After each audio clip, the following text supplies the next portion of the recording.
Assalamualaikum warahmatullahi wabarakatuh. Perkenalkan, nama saya Rahmanin Arisya dengan NIM 22331111006. Hari ini kita akan membahas topik yang sangat luar biasa, yaitu tentang semantik.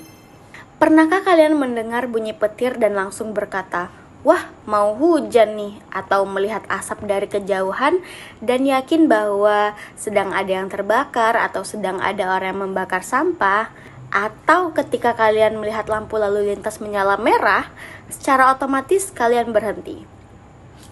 Itulah kekuatan tanda. Dan hari ini kita akan membahas bagaimana bahasa memuat tanda, lambang, dan makna dalam kehidupan sehari-hari. Nah teman-teman, topik kita hari ini adalah tentang aspek semantik dalam bahasa Indonesia. Kita akan mengungkap bagaimana makna terbentuk dan bagaimana penamaan terjadi dalam bahasa Indonesia, dari tanda-tanda alam hingga simbol negara. Semuanya bisa dipahami lewat semantik. Pertama-tama kita harus mengenal apa itu semantik. Semantik adalah cabang linguistik yang mempelajari makna. Dalam bahasa Indonesia, makna terbentuk melalui 3 aspek utama, yaitu tanda dan lambang, konsep, serta penamaan. Nah, kita akan berfokus pada ketiga pembahasan ini yang secara mendalam agar kalian tidak hanya tahu arti kata, tapi juga mengerti bagaimana makna itu terbentuk dan dipahami. Pertama, kita akan membahas tentang tanda dan lambang. Dalam bahasa Indonesia, kata tanda awalnya berarti bekas, seperti bekas luka di tubuh. Tetapi teman-teman, dalam semantik, tanda itu lebih luas. Tanda adalah gejala atau sinyal yang langsung menunjukkan sesuatu. Contohnya, asap menandakan ada api, suara azan menandakan waktu sholat, dan lampu merah menandakan harus berhenti. Tanda ini memiliki hubungan langsung dengan hal yang ditandainya, yang disebut hubungan kausal, satu hal yang terjadi karena hal lain. Lalu, apa sih perbedaan tanda dan lambang? Berbeda dengan tanda, teman-teman. Lambang adalah sesuatu hal yang harus dipelajari terlebih dahulu untuk dimengerti. Contohnya, kata kucing dalam bahasa Indonesia hanya bisa dimengerti oleh orang yang tahu bahasa itu. Lalu warna merah pada bendera melambangkan keberanian, bukan karena merah itu berarti berani secara alami, tapi karena ada kesepakatan sosial di dalamnya.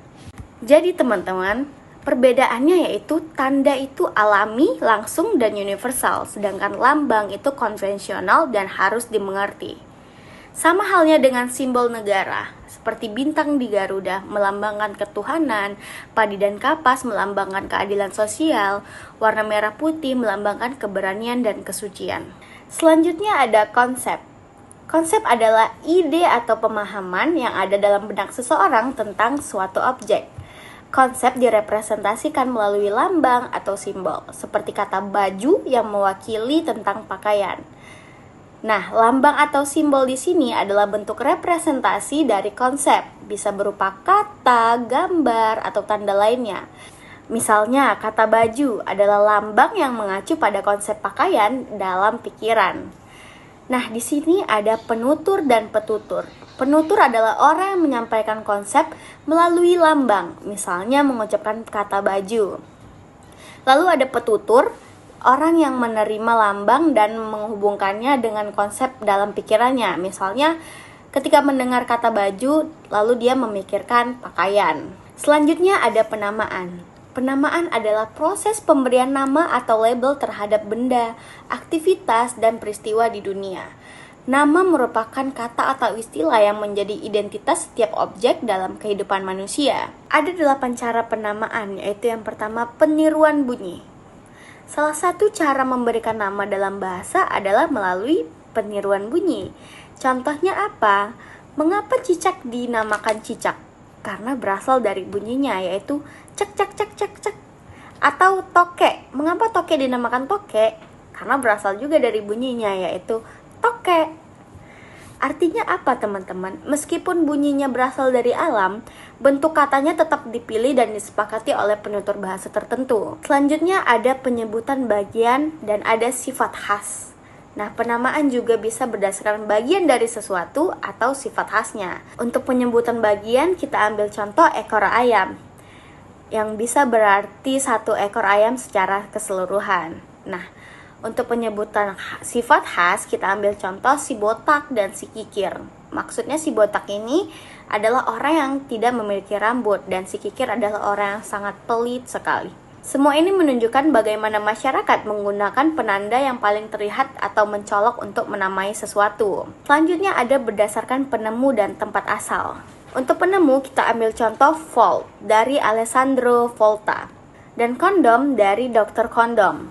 Nah, untuk tempat asal kita ambil contoh sarden dari Sardinia dan magnet dari Magnesia. Dengan begitu teman-teman, penamaan bukan hanya soal bentuk atau bunyi, tetapi juga bisa berasal dari sejarah dan lokasi. Selanjutnya ada bahan, keserupaan, dan pemendekan. Bahan yaitu menamai berdasarkan apa benda itu terbuat. Contohnya yaitu kacamata dan bambu runcing. Untuk keserupaan yaitu memberi nama karena kemiripan bentuk atau fungsi, seperti kaki meja untuk menopang dan kepala keluarga yang berarti memimpin. Terakhir ada pemendekan atau akronim, yaitu gabungan huruf awal dari beberapa kata seperti ABRI, Monas, dan Tilang. Nah teman-teman, dari semua aspek ini kita bisa lihat bahwa semantik tidak hanya mempelajari arti kata, tetapi cara berpikir manusia dalam menciptakan dan memahami makna. Tanda dan lambang adalah jembatan antara dunia nyata dan konsep dalam pikiran kita. Makna bukan sekedar hafalan, tetapi juga hasil dari pengalaman, budaya, dan kebiasaan sosial. Dengan memahami semantik ini teman-teman, kita jadi tahu bahwa setiap kata yang kita ucapkan adalah hasil dari proses yang panjang dan mendalam loh. Maka mari kita hargai bahasa, karena lewat bahasa kita memahami dunia. Nah teman-teman, kita telah selesai membahas tentang 3 aspek semantik.